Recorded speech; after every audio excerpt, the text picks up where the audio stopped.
Exxon Mobil has set out its stall as the ultimate investment for climate deniers. On Thursday, Chief Executive Darren Woods told a group of investors why he thinks fossil fuels will continue growing for the next couple of decades, even though most of the planet seems far more worried about greenhouse gas emissions. So why does he think this is the case? First, the world's population is growing, especially the middle class. That means there'll be more energy needs. The ability to store and transport energy from renewable sources like solar and wind just isn't there yet. We don't have the technology, and he says it's not going to be there anytime soon. Woods also pointed out that it took 100 years for oil to supplant coal as the major source of energy for the planet.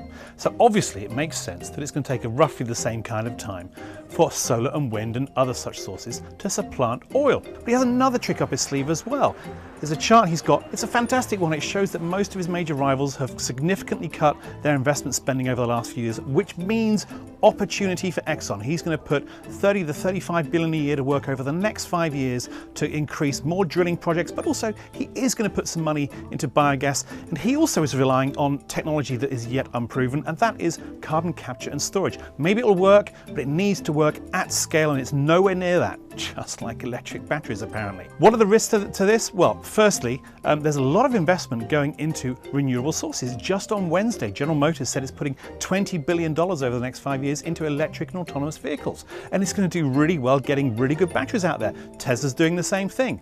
Secondly, let's think about Exxon's track record. It's not been brilliant the past few years. Its stock is near multi-year lows, and its returns are dismal, around 8% a year. What's the fruit of what Woods is planning right now? Maybe a 12% return by 2025. That's hardly great. It's fine if you're there at 8%, but 12%, you can get more investing in sustainable forestry. So Woods, why not do that instead?